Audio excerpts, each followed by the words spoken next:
All right, here we go. A historic day here in our nation's capital. It happened yesterday, the largest pro-Israeli rally in U.S. history. 300,000 plus peacefully rallied against anti-Semitism and for the safe return of the 200 plus hostages. But guess what? Not everybody made it to the rally. Hundreds of Jewish individuals from Detroit were left stranded on the tarmac in D.C. on a plane yesterday because their bus drivers allegedly refused to drive pro-Israel supporters to that event. So our next guest was one of those passengers stranded for more than 8 hours on the tarmac before they flew back home without even attending the rally at all. How crazy is that? University of Michigan student Jonah Seinfeld-Chop joins us right now. Jonah, good morning to you. Good morning. How are you? Doing better than you. I actually got to go to the rally yesterday.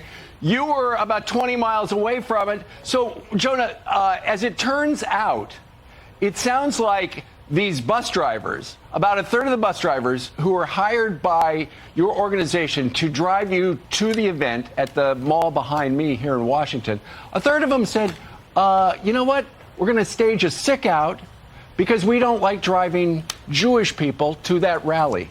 At what point were you told that? So we were sitting on the tarmac for about an hour and a half when we were told that the buses were having trouble making it through security and entering the tarmac.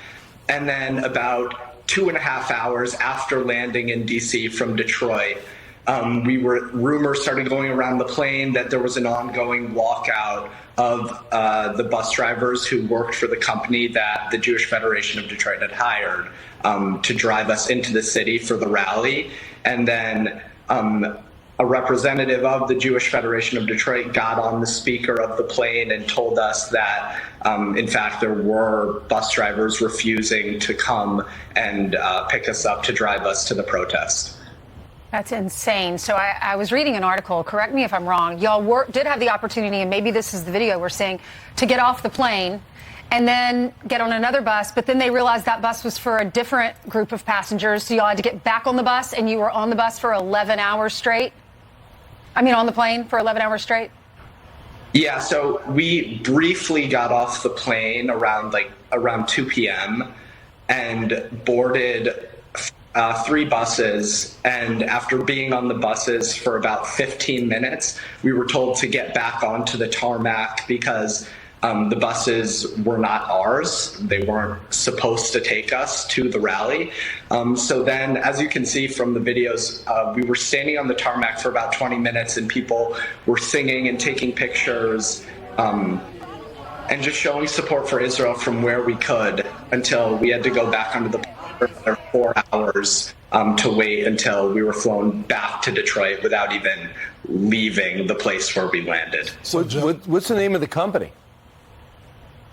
I don't know the name of the busing company that was hired. So, Jonah, how are you all feeling? I mean, that was a march where the Jewish people were finally able to come together. You guys have been witnessing all the other pro-Hamas marches all across this country. When you finally got there and you couldn't go, how did that make you all feel?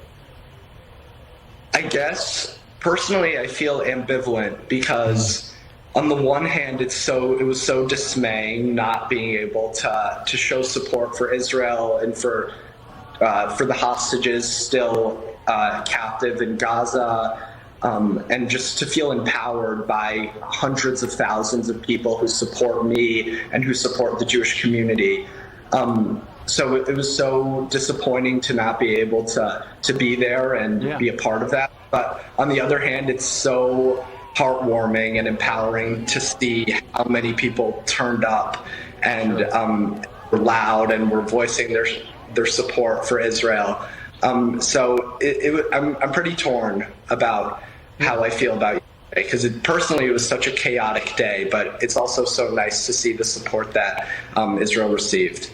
Right. And Jonah, so many went specifically to stand with Israel and also to remind people about the hostages. But ultimately, a lot of people were there to protest the fact that anti-Semitism is skyrocketing in this country.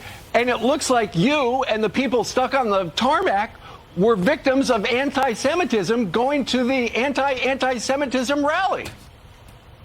Yeah, I mean, it's hard not to be a little bit upset about what happened.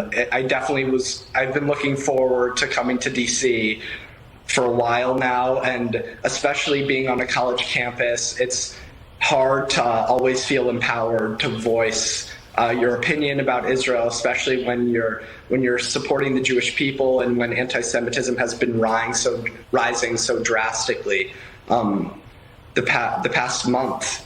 And it's upsetting. Jonah, do you want those bus drivers fired? I don't know if I'm going to comment on if I want the bus drivers fired, but I can just tell you that it's very upsetting. We're going to find out the name of the company. It might not be the company's fault. It's just these drivers who band together. Yeah, but why would you ever want to hire a company that might not pick you up if they don't like your religion? Yeah. Jonah, I want you to know